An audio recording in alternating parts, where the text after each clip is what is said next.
This is the VOA Special English Development Report. Each year, millions of babies are born too soon and too small. Premature or preterm births are defined as births that take place earlier than 37 weeks of pregnancy. Prematurity is the leading cause of death in newborn babies. More than 1/4 of the 4 million newborns who die each year around the world were born too early. Preterm babies that survive can suffer a lifetime of serious health conditions. The examples include cerebral palsy, blindness, hearing problems, and learning disabilities.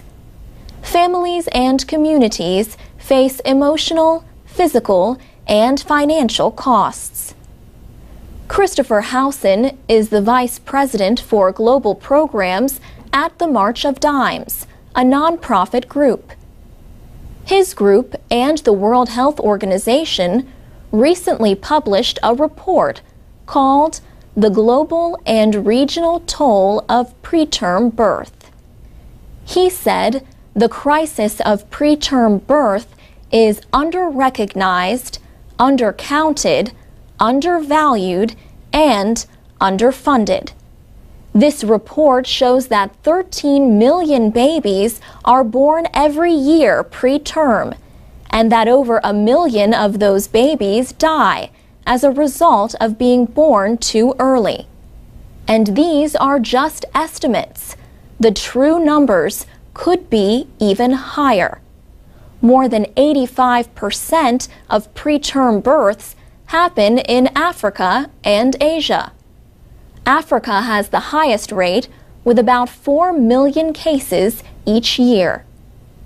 Chris Howson says many of the causes of preterm births are related to poverty and weak healthcare systems.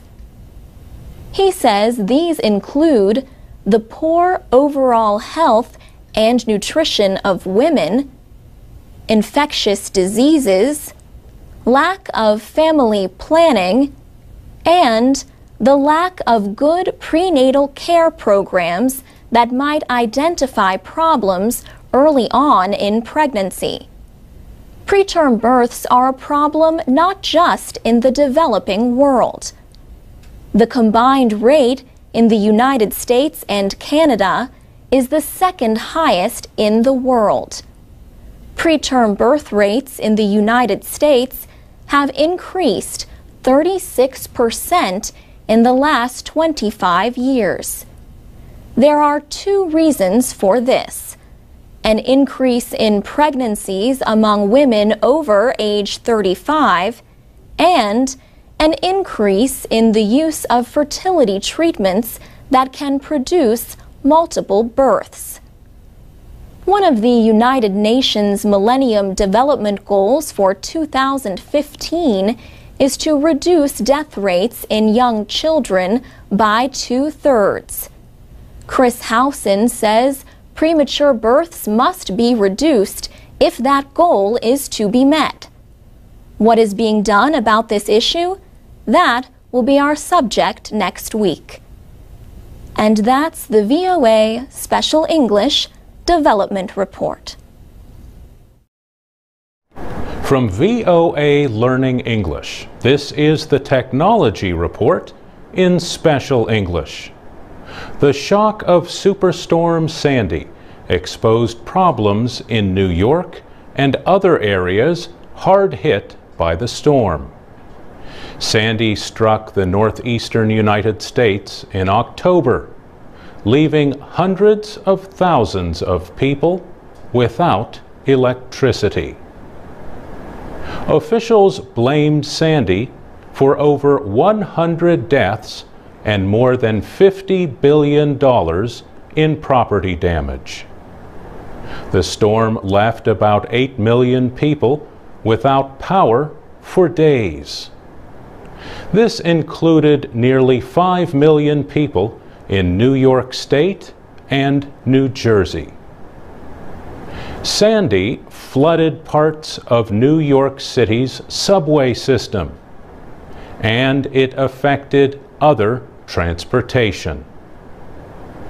It delayed fuel trucks, resulting in long lines at gasoline stations.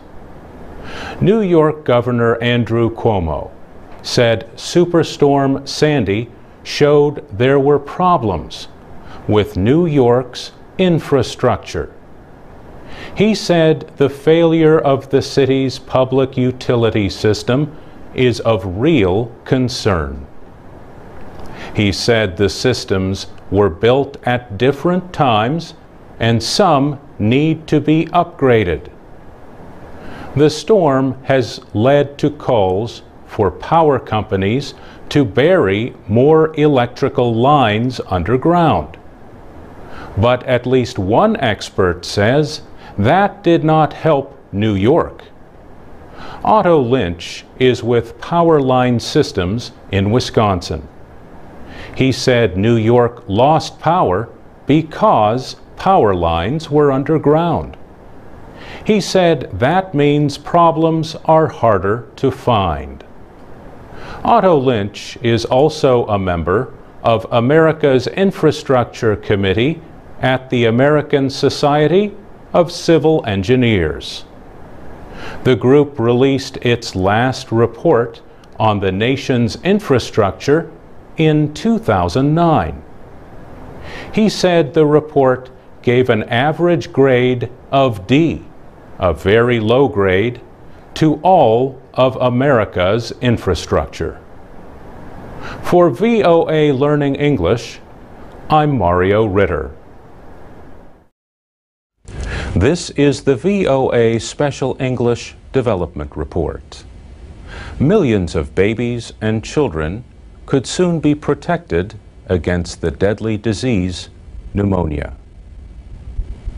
Two leading drug companies have agreed to supply vaccines against pneumococcal disease to the world's poorest countries at a reduced price. Pfizer and GlaxoSmithKline signed the historic Advance Market Commitment Agreement in March. The Global Alliance for Vaccines and Immunizations, or Gavi, helped negotiate the deal. The group says the low-cost vaccines could save as many as 7 million lives by the year 2030. The World Health Organization says pneumonia kills almost 2 million children each year. This is more than AIDS, malaria, and measles combined. It is the leading cause of death among young children, and more than 90% of those deaths happen in the developing world. These are all reasons why Gavi chose the pneumococcal vaccine for its first Advance Market Commitment project. The private-public partnerships are designed to increase the availability of low-cost vaccines in poor areas. Last year, the governments of Italy, the United Kingdom, Canada, Russia, and Norway joined with the Bill and Melinda Gates Foundation. They provided $1.5 billion to launch the pneumococcal vaccine project. Jeffrey Rowland is with the Gavi Alliance. He says the money helps to persuade drug makers to take part in the project. GlaxoSmithKline and Pfizer are the first two drug companies to take part. They have agreed to provide 30 million doses of the vaccine each year for 10 years. The first 20% of the vaccines will sell for $7 a dose.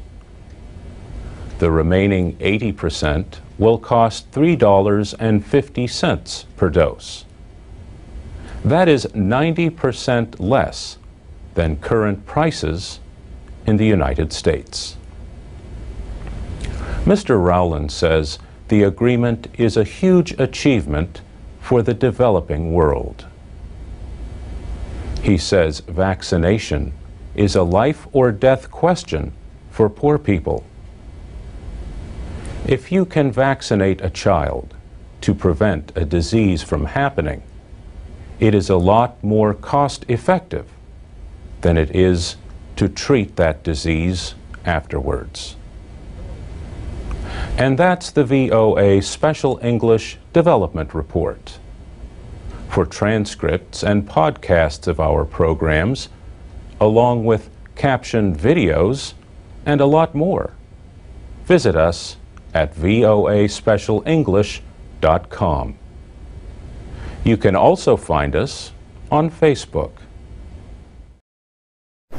From VOA Learning English, this is the Technology Report in Special English.